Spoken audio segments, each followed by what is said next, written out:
we can introduce you properly. This is Dominic Moyes of DG Cars in Nottingham. Well, second, that's fine. Okay. Nick Goulding's here, as I said, and is Arshad Afsar here from 510s? Okay, so we've got two in the... We've never seen Kevin Woodburn. Stu Smith I've spoken to a few moments ago. That's not Stu, that's Stu's... No, I'm Kevin.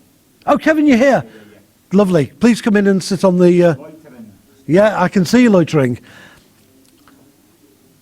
Kevin's going to be another one of our speakers, and Kevin's from Edinburgh. So we're just waiting for Stu Smith, and Mr. Afsar. But as I said, we'll be starting. I know I apologise that we're slightly late. Can I ask the audience while we're here, have you come specifically for our first of our talks, the Company Profile Live, or is someone coming for the role of social media? Or in fact, let's do a straw poll. What the hell? Company Profile Live. Okay.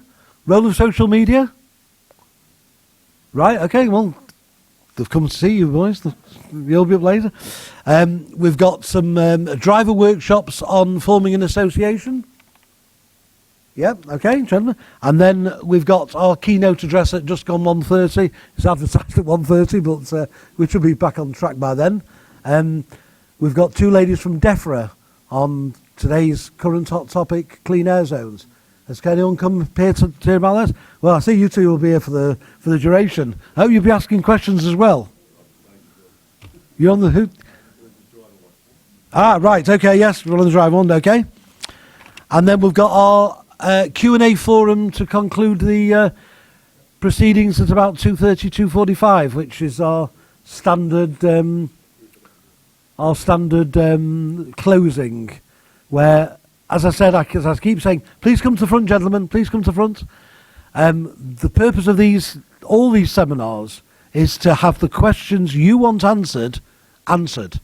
It's it's not a diatribe from companies to say, I'm all singing, I'm all dancing. It's to help you because, the trade is hard. So we will be starting soon. Does anyone want to ask me a question? I'm Graham, by the way. I'm going to be your MC throughout today. No? Okay, fair enough.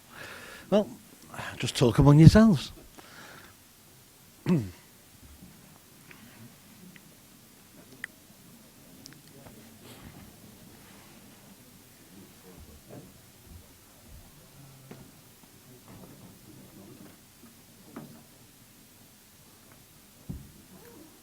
This, by the way, ladies and gentlemen, is the editor of Private Hire and Taxi Monthly and the General Secretary of the National Private Hire and Taxi Association, Mrs. Donna Short. Give her a warm welcome.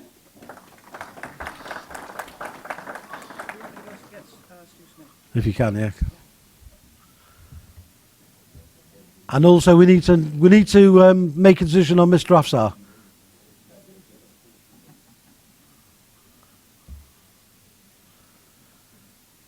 Presume we're not videoing this part. This is just ad-libbing. This is. Well.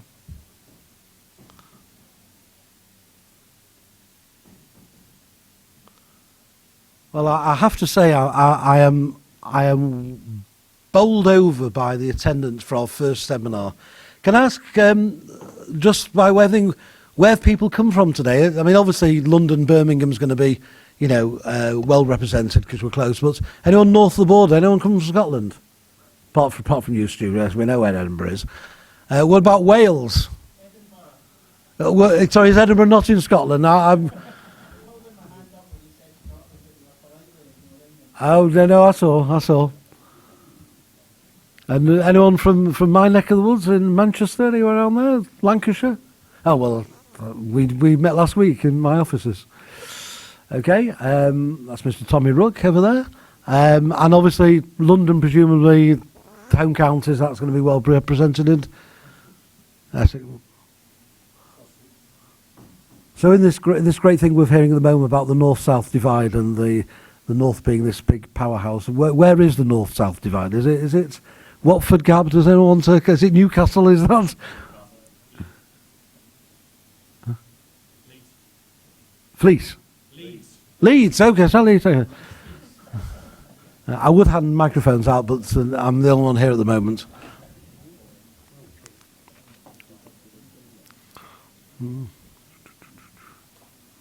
Because I'm proud. I must say I'm a proud Mancunian, and I think, okay, well, you know, Manchester, that's the north. If we could go anywhere near Crewe beyond that place, I thought, well, that's not the north now. Crewe is somewhere else, and obviously London's totally different. Had the fortune of being in London a few weeks ago. Man City 6, Watford 0. Do I mention it? Have we got any Watford fans in? Thankfully not. Yes. Okay, well, ladies and gentlemen, I say I do apologise. I'm waiting for a specific lady to come in and join us because she'll be handing out the microphone.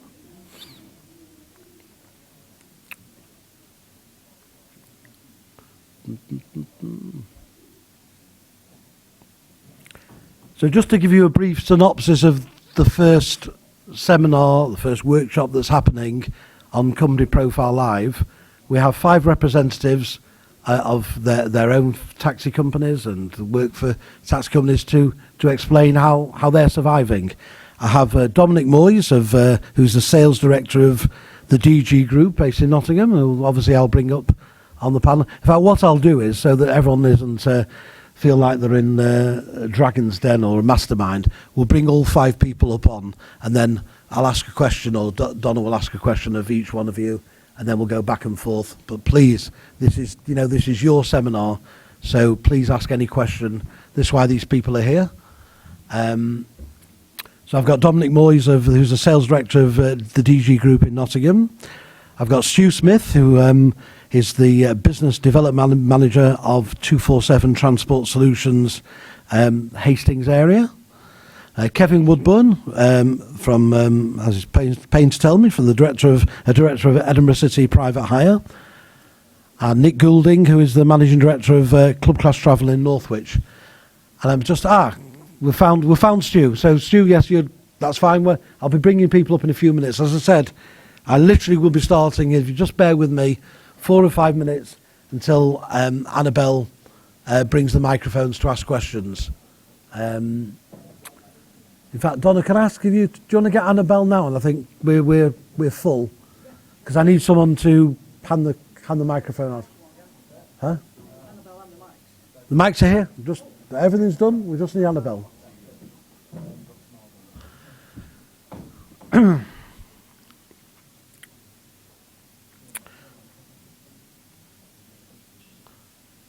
And is Arshad Afsar in the room? No. Okay, well, we did have... now, I want you all to smile for the camera. This is our photographer. This is Caroline, who wants to photograph everybody.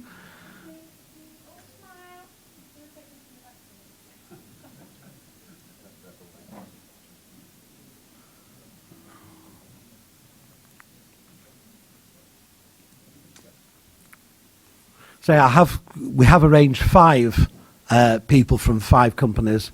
We have 4 in the room. Hopefully Mr. Afsal will join us. No one's spoken to him yet this morning. So I will start with the 4 of us, and hopefully he'll come on. Caroline, do you want to take one this way so we can see everyone there? I think smiley faces are extra in this instance. But cometh the hour, cometh the man.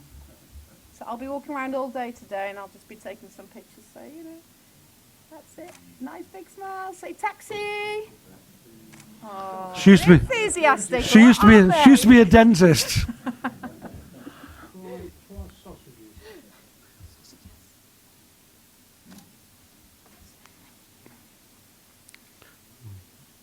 So I say, after Company Profile Live, we've got 2 representatives in from...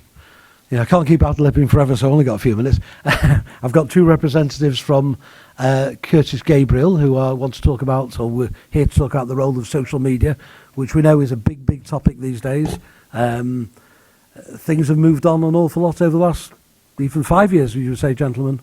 And they'll give their input. They have a company, Curtis Gabriel, but it's not a plug for them, and they'll be just explaining how things work and might give you some pointers. In fact, those two gentlemen there were expressing they've come for the role of social media, weren't they? Okay, see, I do remember.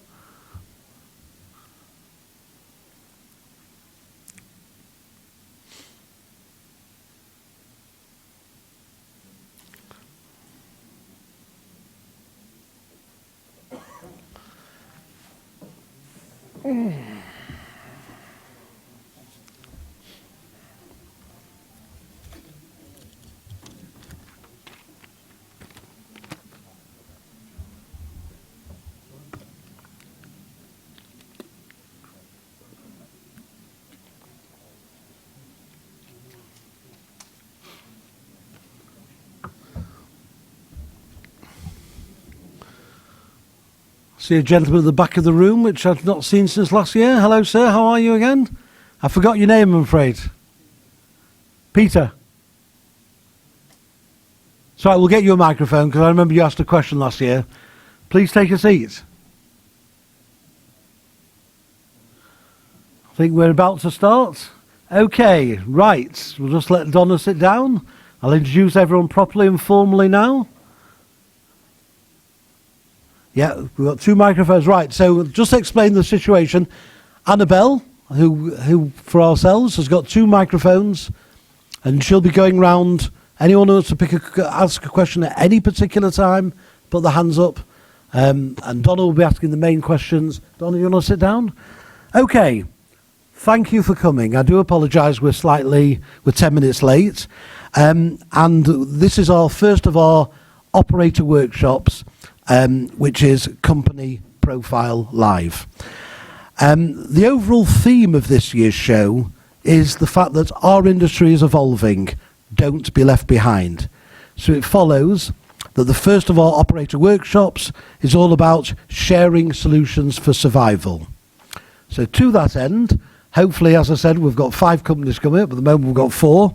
But they are companies that are being represented here today whose participants are going to tell us about the ways in which their companies are surviving and thriving in an industry where apps, automation, soft mergers, new technology, market trends generally have transformed the nature of our trade. They're here to answer your questions as we go along.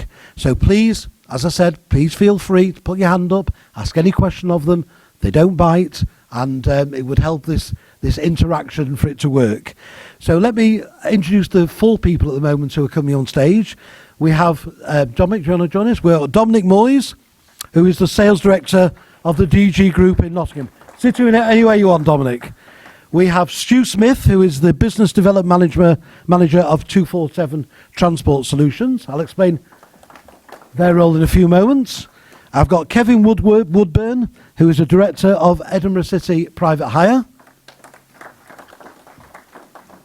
And last and certainly least, and last and not by any means not least, we've got Nick Goulding, who is the Managing Director of Club Crash Travel in Northwich. So the way we've chosen to do this is I'll introduce each person generally, and then Donna's going to ask her first question. So this one is Dominic. This is about Dominic Moyes, who, as I said, is the Sales Director of the DG Group in Nottingham. This group comprises of DG for Nottingham, Z Cars in Newark, Western Cars in Derby. The total fleet is just under 1,200 cars, and this provides extensive coverage around the East Midlands. DG has a main fleet of over 1,000 vehicles, with saloon vehicles, executive fleets, 5, 6, 7-seaters, and they have a business relationship with Royal Cars, who operate from their head office, giving them access to a further 50 London-style Hackney carriages. Donna, if you want to ask a question of Dominic. I don't think, I can't hear you. I don't know if, can people hear that in the back?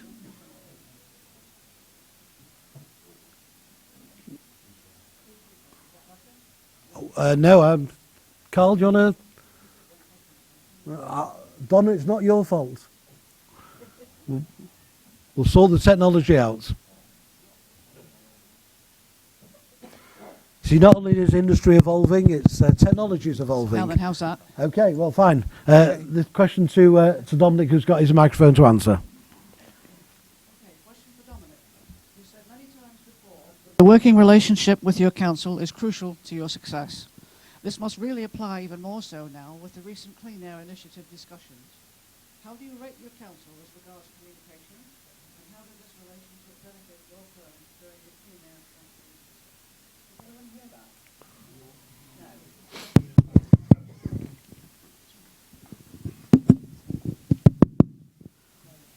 We'll try that again. Can you hear that now? Better. Yeah. Right. Excuse me repeating myself. Okay? You said many times before that the working relationship with your council is crucial to your success. This must really apply even more so now with the recent Clean Air Initiative discussions. How do you rate your council as regards communication, and how did this relationship benefit your firm during the Clean Air strategy discussions? Okay, I'll take it back to July 2014. We bought a fleet of 6 Nissan Leafs as we started to decarbonise the fleet. Very quickly we realised there wasn't enough charging infrastructure in Nottingham, so DG took itself to Nottingham City Council, introduced ourselves and started to work out a strategy and a plan for how we could look at get some funding, how we could increase our fleet. And then we started to realise, I mean, I was a bit clueless at the time regarding clean air zones, etc. We started to realise the plight Nottingham City Council had about air pollution in the city and what they were trying to do to improve it.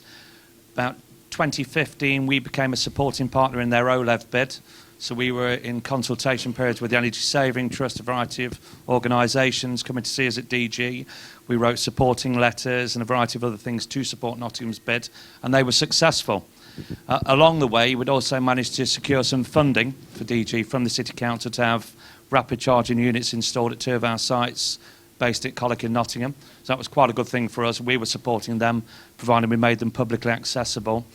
If you kind of walk forward 3 or 4 years, Nottingham were successful. They won £6.1 million.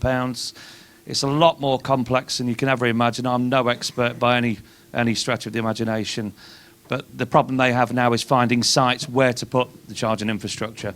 Western Power have been quite prohibitive in what they're allowing them to do, been quite blocking advancement. So about a year ago, I went to my MD, and I think this is the beauty of not working for large corporates anymore, but working for a privately owned company where you can have a discussion and go, I think the best thing you can do is give that piece of land outside my office to the council, and let's do a collaborative deal. And that's exactly what we've done. And so live about a month ago, we've now got the first electric rapid charging hub based in Nottingham, our head office in Colwick. It serves both obviously the electric DG fleet and the public fleet as well. So Nottingham is no longer deemed a clean air zone. It doesn't need to, because of the measures it's taken back in November 2018. It no longer knows it's making enough plans and initiatives that it no longer needs to comply with the regulation. They think it's done enough to decarbonise it. So that's where we're at today. But we've had a lot of support. That investment alone was probably about £400,000 if we'd have looked to fund it ourselves. So you can see it's mutually beneficial that it's publicly accessible and it services our fleet. So. Okay, well, at that point there, because of the way we'll do it and people on the stage, I'm now going to introduce you to Stu Smith, who is the Business Development Manager of 247 Transport Solutions in Hastings St Leonards, as well as East Sussex and Surrey County Councils via their contract work. This company has been trading since 1980 by way of other company acquisitions over the ensuing years. The company rebranded as 247 Transport Solutions in 2010. Their fleet comprised of 215 private hire vehicles, 10 Hackney carriages and 20 coaches. Apart from everyday private hire work, their speciality is school and special need contracts. And thus their staff includes over 350 drivers, 60 office staff and 100 passenger assistants. Donna, do you want to ask a question of Stu? Sure. We're still on. Okay, Stu, your company provides an all-encompassing service, including the latest technology, staff and driver training and accreditation programs, and a maintenance garage on site. Your firm has been in operation for a long time. If you were going to hand this business over to your children, how would you achieve the generational balance between phone calls, apps and automation? Firstly, I mean, if I was going to hand the business over to my children, I'd get their heads tested. There's easier ways to earn a living than this industry, to be honest. Personally, I think, I mean, when I look around the room and look around the show, we come year on year and we see the same faces. We're not getting any younger. We need young blood into the industry. 2 reasons, really. We want to sit back and do a little less, but we need their young thinking. They're the ones that can think for the customers of tomorrow. If we look at Mrs. Jones, who's 89 years old, that calls us every week, goes to the doctors, you know, tells us all about a dodgy little cat and a gammy knee, and you know, just generally wants a bit of a chit chat on the phone. She's a bit of a dying breed. The customers of tomorrow, the ones that don't want to talk to anybody, they want to use an app. They don't want to speak to anybody. You know, when they get in the car, they don't talk to the driver. They're literally live in this virtual world of everything, and that's kind of where we need to focus. So if children coming into the industry or youngsters coming into the industry, you need to harness their kind of thinking and their know-how of getting to tomorrow's customers or tomorrow's and future customers. Okay. At that, yes, I totally agree with what you said. At that point, I say I want to introduce people for this initial question. So next we have Kevin Woodburn, who is the Director of Edinburgh City Private Hire in Edinburgh, Scotland, for that gentleman over there. Kevin has been involved in the private hire trade for about 30 years, mostly through his association with this company, which merged 2 Edinburgh businesses 13 years ago, bought in the districts of West Lothian and Mid Lothian, as well as the city of Edinburgh. The company has 420 vehicles on the fleet between the different areas of their business, 165 of which are company owned. Donna, if you want to ask a question of Kevin? Sure. Kevin, you've indicated that the profile of Edinburgh passengers has changed quite dramatically over the last 5 years. How so, and how has your company adapted to that change? And the other aspect you mentioned about your business, which is the benefits of becoming an approved supplier of transport at airports and or railway stations. How has that privilege affected your company at Edinburgh Airport? Thanks, Donna. Yeah, in terms of the customer profile, when I say that it's changed quite dramatically, it really follows on from what Stu was saying. In as much as the profile of the customer has definitely got younger, and their outlook on things has totally changed. The historical views of how people book their cars and what they do, and having control rooms and having, you know, people just sitting answering telephones all day long. And I think, you know, we had to take a view that, similar to Stu, none of us are getting any younger. And to be blunt, most people I've met in the industry over the last 30 years tend to be particularly set in their ways about how they do things. And, you know, until you're slapped in the face that you realise something's broken, you think it's not broken, so you just carry on the same way. And there's too many dinosaurs, if you like, within the industry, if the truth be told. And we had to take a view, because we were, and probably still are to a degree, dinosaurs. So at the end of the day, we had to take a view, you know, what do we do? How do we change the way we work?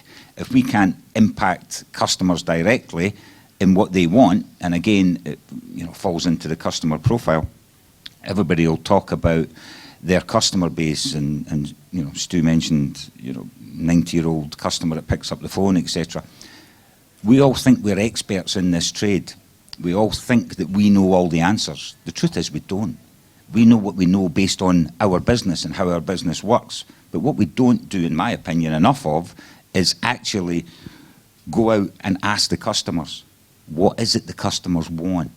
Do they want more telephone facilities? Do they want more app facilities? Do they want cheaper prices? What is it they want? Okay, we could all say, yeah, well, everybody wants cheaper prices, yeah.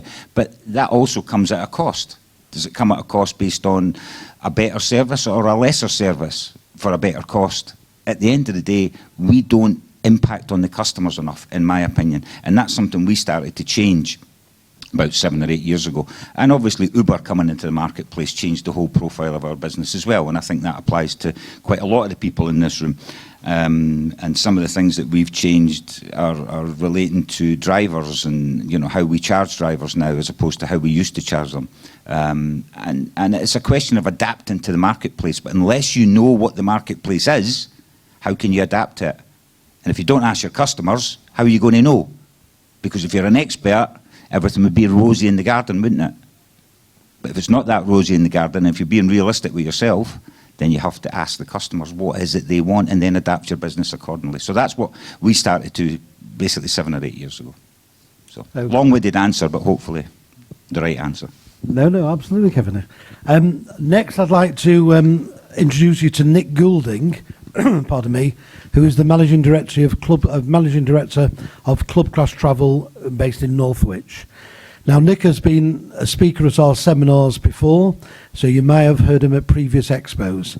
But today we'll get an update on his rural transport provider, Club Class Travel, which has been in existence for over 10 years and have 50 private hires and 10 hackneys on the fleet. They cover most of Mid-Cheshire, including Knutsford, Middlewich and Northwich. Donna? Yeah, Nick, here's your question. As yours is a more rural-based company, where does your competition come from? How have you been able to successfully combat that competition by way of technology, standards, advertising, social media, and so on? Right, are we allowed to stand up? With the greatest of pleasure. Because I prefer standing. Could I ask, how many taxi operators do we have in the audience, just so I get a feel of who's here? And drivers? And do I take it everyone else is sort of supplying to the taxi industry? Is that roughly right? Okay. Now, I came to the taxi industry about 10 years ago. In fact, it is right, just over 10 years. If 10 years and 2 days ago, we started the business, or that's when we incorporated. At the time we first started, the opportunity that I saw was it was well nigh impossible to get a taxi in Northwich unless you booked one several blue moons in advance. And then if you were going to the airport, they might deign to come and pick you up. But if you wanted just a quick run into town, there was no way that you were going to get a taxi unless you were their cousin. And then they might do it if it happened to fit in with what they were trying to do. So just to cut to the quickly, the first thing that I earmarked, and there's nothing that's changed in this in the last 10 years, but just to pick up, do we know what they want? Yes, we do know what they want. They want a taxi to turn up at the time they want it and take them to where they want to go and deliver them safely on time. If you can do that, you've pretty well cracked it, apart from the question of how do you communicate that to all of your potential customers. Now, that has changed over the time. When I started, we thought, oh, well, we'll advertise in yellow pages. What on earth is that? Or Thompson's directory. I don't know if anyone younger here probably has no idea what I'm talking about. Wouldn't dream of advertising with them now. And we try all sorts of things. And it aims to enlarge on what we do.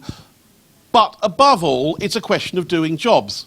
If you do a job for someone, you aren't only marketing to that person, you're marketing to all their friends and acquaintances, particularly if you've got poor provision in your area. Might be that the standards aren't so good of other companies, might be they just don't exist. But if you actually do a job for someone, you're demonstrating your capacity to do it. And so they then talk to their friends and say, yes, you can get a taxi now, so this is what you can do about it. So actually doing it helps. Having the taxis with good signage on that's attractive, that takes people's eye, in my opinion, still far outweighs any electronic communication, because if you can physically see a vehicle driving around your town and it's clear from the branding who they are, then you know they exist. You can have the cleverest website in the world and no taxis and no ability to actually fulfill work. So if you can't actually deliver, the clever electronic stuff will do nothing for you. So you need to be able to deliver. If you can deliver, then the trade will carry on coming back to you. And so now Northwich has a much larger business. The number of people who get taxis has been transformed. And these are not new people, although, as everywhere, the houses are going up and people are moving in. It's principally people who've always been living there and in the past assumed that they couldn't get a taxi and now realise that they can. It takes a long time to drip that through, but as and when they get that message, then they become more regular users, and so the total market expands. So coming on to the question as to where does my competition come from, when I first started, basically the structure was you had some one-man bands and 2 or 3 slightly larger companies of maybe 15, 20 vehicles who were largely there to service the local authority contracts. And if they did a little bit of extra on a Saturday night, that was a plus. So there wasn't any real attraction for new competition to come in because they believed that the market was non-existent.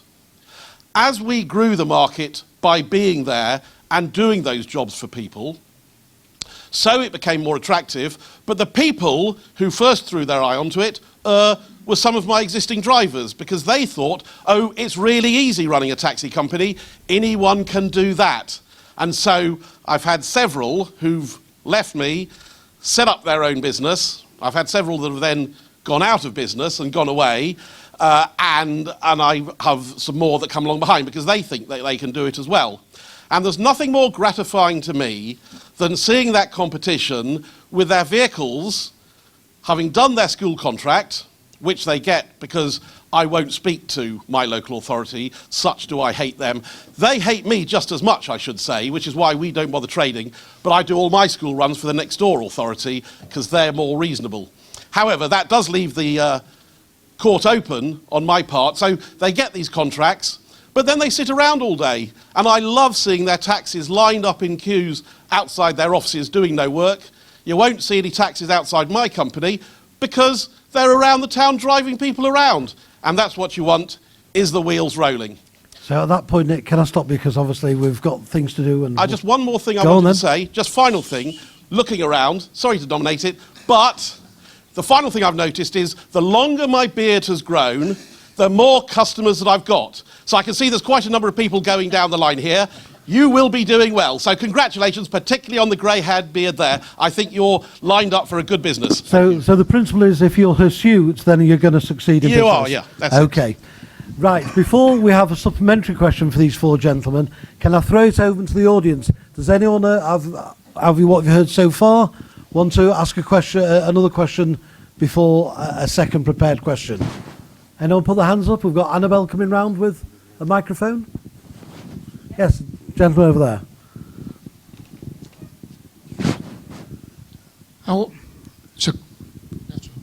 It's a question for all of you, is how do you actually cope with using diesel cars and EVs on the same circuit?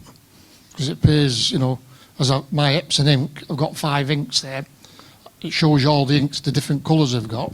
So how do you put these cars on the circuit, knowing how much battery life they've got in the vehicles? For example, you can't take a battery with 25% and say take it to London because it's not going to get there. And just before you answer that question, just for the audience, by the way, we have a short presentation later in the afternoon from EV Technology, which might also answer that question. But anyway, of the four gentlemen here, I think Dominic wants to answer that. Yeah, we've just invested in a new fleet of 40 kilowatt leafs, so the range is genuinely about 156. I drive one myself. We tend to put those on airport runs, so we have a division solely dedicated to airport customers, and that's a managed fleet of about 50 to 60 pooled drivers who go through specific training, and those vehicles will just predominantly do Birmingham, East Midlands from the Nottingham, so they come back to base or they charge at home. Simple as that. I think you underestimate how good these cars are, and we ran 6 of the old 20 kilowatt something Leafs that had a range of about 80 miles, and it was like the best kept secret. They sat in the compound for a year. We couldn't get the drivers to, if we gave them away, to take them. The first 1 or 2 that did take them very quickly realised the savings were significant versus fuel, diesel, petrol, and even more so now. But the charging infrastructure is really important because drivers don't come back to base, as you know, to charge. They're out and about. But the charging infrastructure in Nottingham is becoming much improved, and it's making it much easier for drivers to get around. So, yeah, I'd advocate anybody to go EV route. I really, really would. I think the industry will go that way. You'll see it's not a news report every single day about climate change, pollution, NOx. So I'm a very strong advocate of lower emission vehicles. Okay, anyone else got a question before? Yes, the gentleman over here. Just quickly going on from what you just said. Sorry, Mark Waller, one of the Basildon Borough Hackney Carriage Taxi Association. How long, and it's probably a lot of people know the answer, but in your opinion, will it be before you both, a few of you guys got a substantial amount of drivers who are obviously working for your circuits Yeah. before we actually go fully automotive and we have cars, in your opinion, which are self-driving? Driverless. Yeah. Well, I think this is where Uber's heading, isn't it? And Google are heading, everybody else is heading. So I'd probably guess 15, 20 years they'll be, in my opinion. Okay, Donna, do you want to ask a supplementary question? A wee bit to that. Obviously, there's different areas of the country, and you've got urban fleets, you've got rural fleets, and obviously when it comes to infrastructure, when it comes to electric vehicles, when it comes to your question about automated vehicles, driverless cars, obviously it'll be different area by area as to timescales, etc. But you've obviously got different infrastructure in different cities as well. I obviously am from an urban background as opposed to a rural background, and I can only work on the confines of Edinburgh, and I know there's some people from the trade in today from Edinburgh. Edinburgh as a city is a very historic city which has very, very small lanes, cobbled streets round Edinburgh Castle. How anybody thinks that could be automated and driverless vehicles, I have no idea. Because nobody's going to knock down Edinburgh Castle or 500 years of history to allow automated vehicles to be able to service customers. So to me, it's horses for courses. And at the end of the day, that applies also to electric vehicles. I agree totally. We've got, at the moment, we invested in some Teslas, purely because we have a contract at Edinburgh Airport. Now, if we didn't have that contract, we wouldn't have invested in Teslas because, well, to be blunt, they're hellish expensive. But by investing in them, we can then look at perhaps a more executive market. But the last thing I'm going to do is rent out a vehicle to a driver, which is what we normally do, and give him a £100,000 Tesla and he pays me £200 a week rent. That's just not going to happen. So obviously we have to change how we deal with the driver. So in those instances, we will employ those drivers as opposed to rent a vehicle to them or charge them a fee to work, etc., etc. So the whole infrastructure side is extremely important, but how you deal with electric vehicles, because let's be blunt, particularly in the cities, the way the emissions are, the local authorities in Scotland, the Scottish Government are pushing extremely hard, as others in the room will tell you from Edinburgh, to basically reduce the emissions output from taxis and private hire cars. And to be blunt, it'll be all electric before I'm probably out of this trade. It'll be 100% electric vehicles. But they've got their part to play in the infrastructure as well, which they're dragging their heels on. As again, I'm sure others will have similar stories to tell. Lovely. Donna, do you want to ask a second question of Stu now?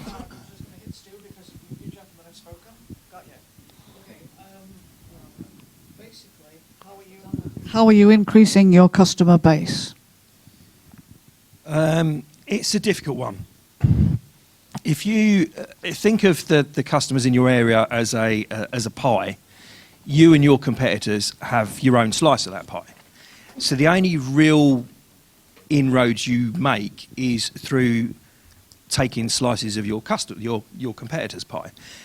The pie doesn't necessarily grow or shrink, or it does within reason. New builds come into the area, things get knocked down, industry leaves the area, so it will get smaller.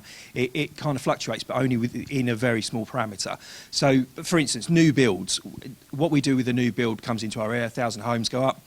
We market that before anybody moves into those houses. As soon as they're clean, they're ready to go, through goes a pack through their door. It's liveried, throughout with 24/7, but it's got local information in it. It becomes a kitchen side keeper. They put it on the side, especially if they've come into the area. It goes on the side. It knows, there's a local map where the town hall is, where they get the recycling bags, what days the bins will be collected. It's bespoke to your area, but you've got to those customers before they've had a chance to get their phone out and ring somebody else. So, we work at it kind of that way for that. Other than that, it's outwitting the competitor. You've got to focus on their weaknesses. Have they got an app? Have they got IVR? Are they 24-hour? And pick those apart. Really focus on that, because that's your only real means of getting a bigger slice of that pie. Okay, I have another question from Mark, I think, over here. I'm just going to respond to that. But the other thing you might want to consider is talking about new builds. Go to the estate agents and get to the estate agents as well. Yeah, I mean, we do it with letting agents as well. So we do it we're in with through local letting agents that do exactly the same thing. Okay, do you want to ask a second question of Nick? I don't know if he's going to stand up for this one, but maybe he'll, give 5 minutes under. What technology and other innovations have you got in place, and how has it made a difference to your business? Well, I will stand up because I prefer it. Technology has changed the way that we do things. Not perhaps as much as people imply. I think it may change certain sort of bits of hardware. So, for example, I'm now, about a month ago, have just retired all my radios. I hung on to radios for a long time. It was a bit of a comfort blanket, really. The drivers liked to have it. But then over a period of time, I just stopped installing new radios, and so the percentage of the fleet that had radios went down, and then people weren't really wanting them, so we got rid of it. Obviously, we use PDAs, and we dispatch, and we can monitor locations, and I guess of all the changes that have gone on over the last 10 years, knowing where the taxis are is probably the single biggest one, because it's just far easier planning the job distribution if you know where someone physically is rather than not. Clearly, it also makes a big difference from a marketing point of view. We make a lot of use of Facebook, of WhatsApp. I was just trying to think what the name of the wretched thing was. I don't do these myself, but I've got other people who are younger than me who do that sort of thing. But Facebook I like because you can actually target the advertisements and actually what you're selling in terms of is it nights out or is it trips to the doctor is obviously very specific to the sort of customer you're focusing at. And previously you've not had that opportunity. And so because with social media where you've got that sort of ability to segment your marketing, I think that is helpful as well. It also allows us to monitor what different drivers are doing, and actually that gives us the opportunity to look at our settle structure so that we can actually charge drivers more than we otherwise might be able to.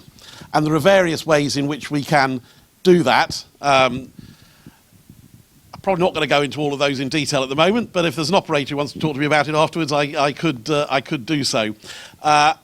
So technology can be used to help you sell, it can be used to help to reduce your costs. And of all those, I would say reducing costs is number one, knowing where your drivers are and what they're doing is number two, and marketing is probably number three. But you need to work them all together. Okay, one final question for our panel. Does anybody want to ask a question before we prepare it to anyone? Donna, do you want to just throw one open then and thank these gentlemen for their time? Okay. So, Dominic, how are you increasing your customer base? That was your choice. We've got probably a three-pronged attack. We started in-house, looked at the business, looked at development areas we thought we could improve. So we hired a professional trainer who works with us full-time, works across staff driver training programs. I think we're quite lucky to have her. She comes from a good corporate background. We hired an exceptional digital marketeer. So if everybody wants to know about, he's sat 6 rows back. Wave your hand, Toby, because he is quite exceptional. We hear about people using Facebook, Twitter.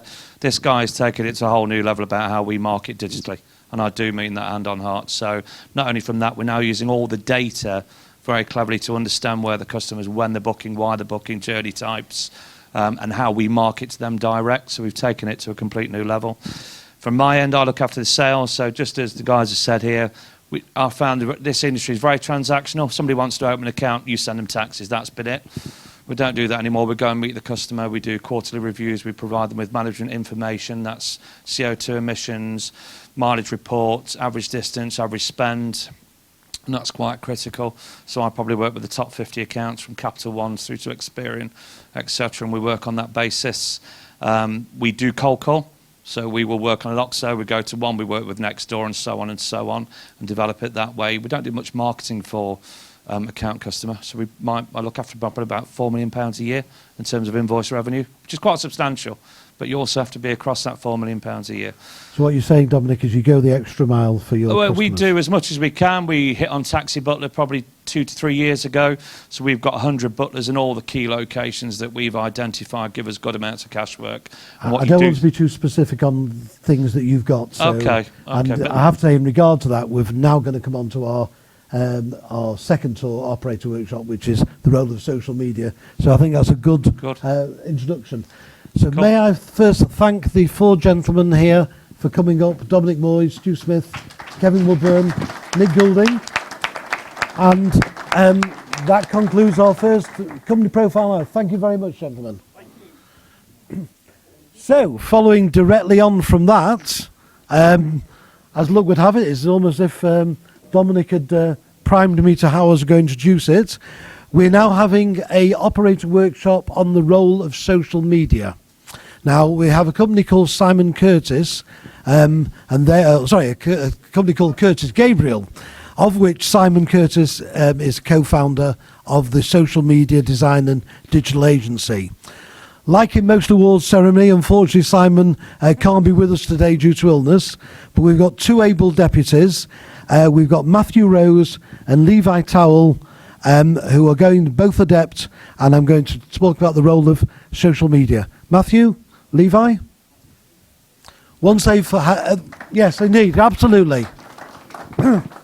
Once they had a quick few minutes, hello. then we'll open it up again. Hello? Is that working? Can you hear me? Yeah. Check. Okay, Matthew.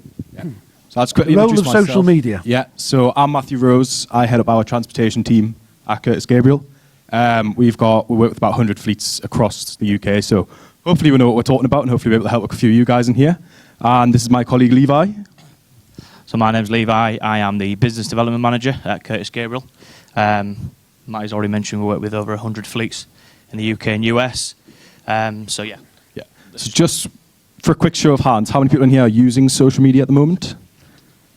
That's very, very encouraging to see. Yeah, about 80%. Yeah, 80, I do like that. I 90%. do like that. And so we've all got Facebook pages. Just a quick one. How many people know the logins to those Facebook pages? A few less hands there.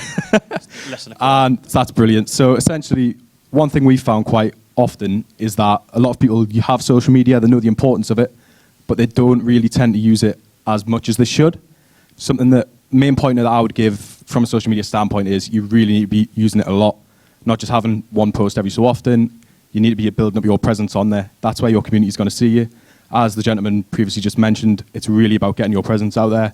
It's really about showcasing what you want to do, what you're offering, and So the traditional marketing tools that people use, just quick raise of hands, who uses flyers still? Billboards, 10%? 10%. Right, okay. We're just, we're intrigued as to why you guys are still using it. It's not really measurable. Hence why we're here talking about the digital presence. Get a digital presence online. You can then measure who's using your taxis, where you're getting your business from, who you're not getting your business from, what your target market is. You might be targeting university students. You might be targeting more drivers if you want drivers.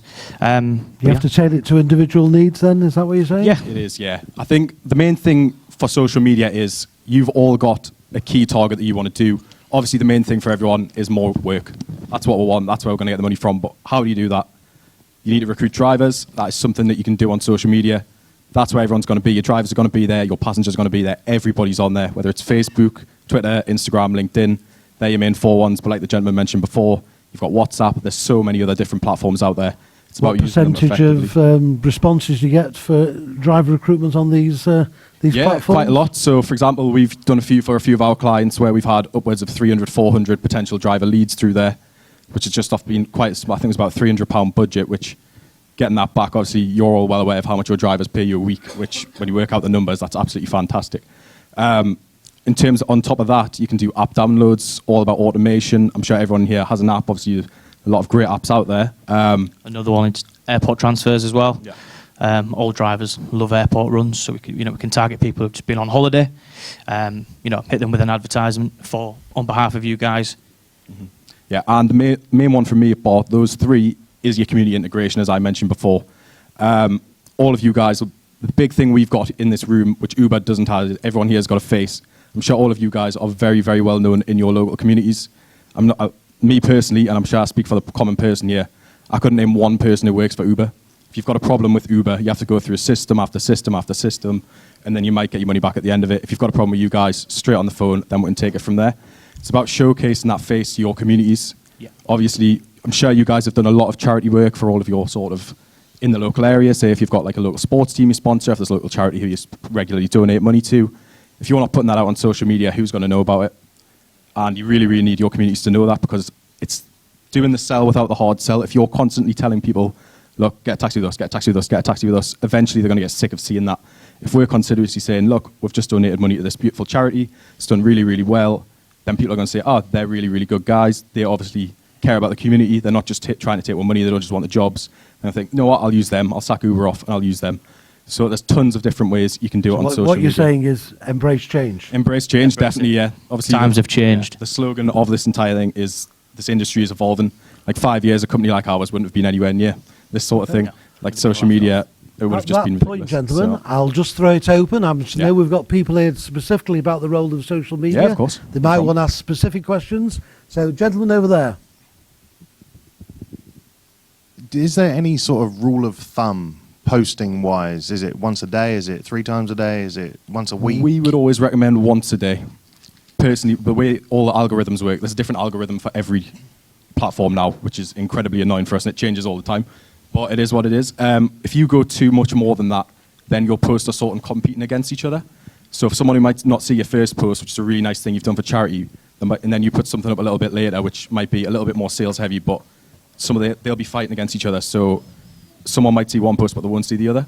So if you've got one that you want more people to see, then it's better to just put that one post out on one day, give it the chance to see people grow organically. And if you're putting more than one post out, then that's when they're all going to start clashing against each other, and you're not going to get as good results.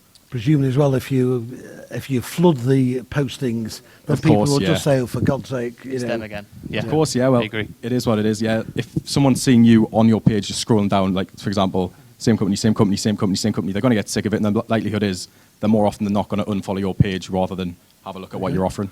I think we've got a question from Mark again of over course. here. In your opinion, what's more effective, your own website or social media such as Facebook? Well, that's an interesting one. For me, Yeah. it's Facebook, personally. Websites are still very, very important. That is where you can get across your message with more sort of like information. You can help go in a bit more depth.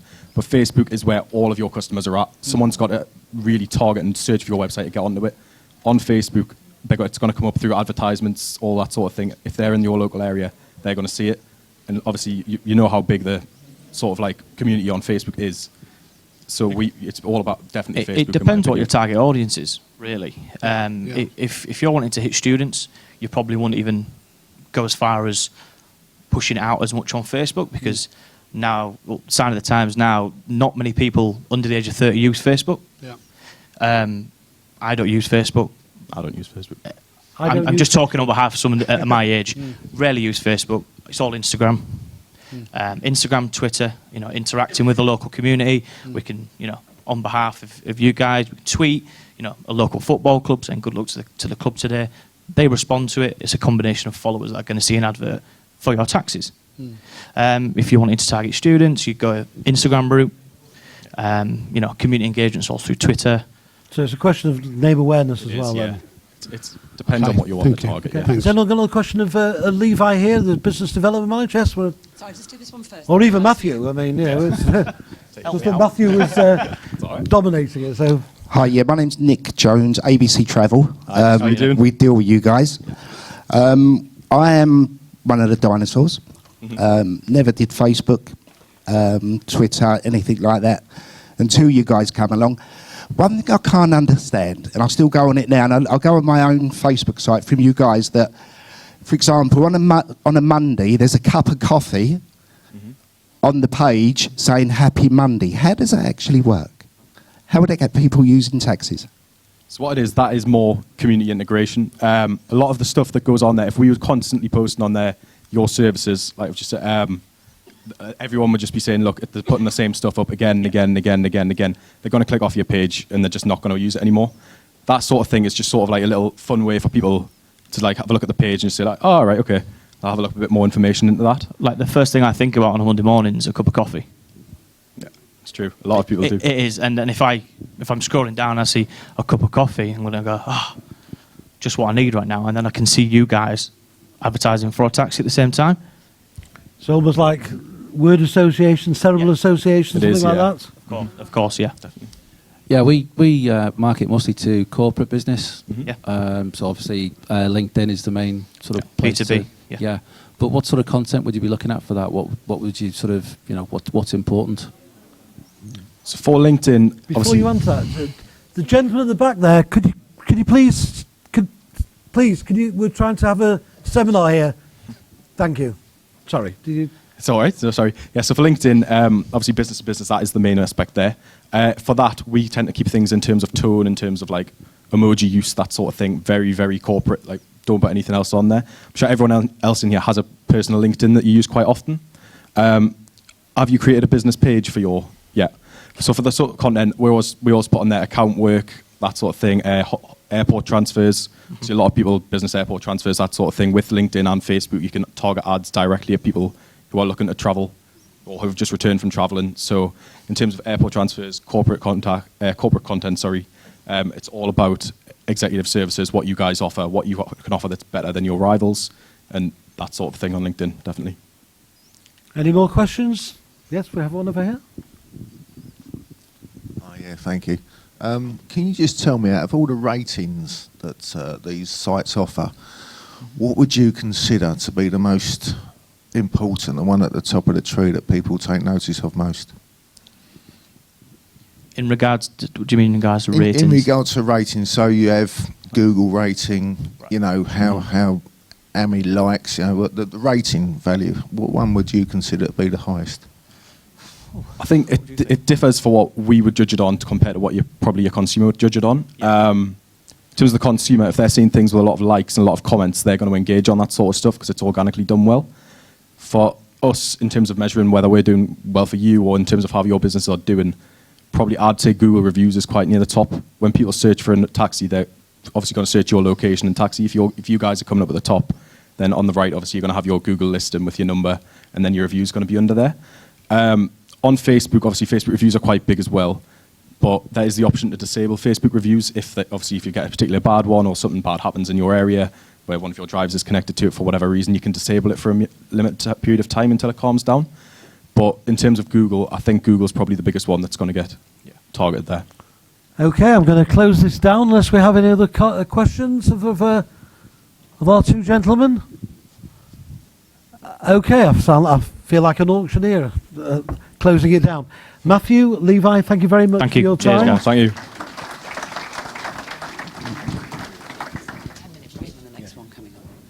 We're now going to have a 10-minute break, and we're now going to go on to our driver workshops.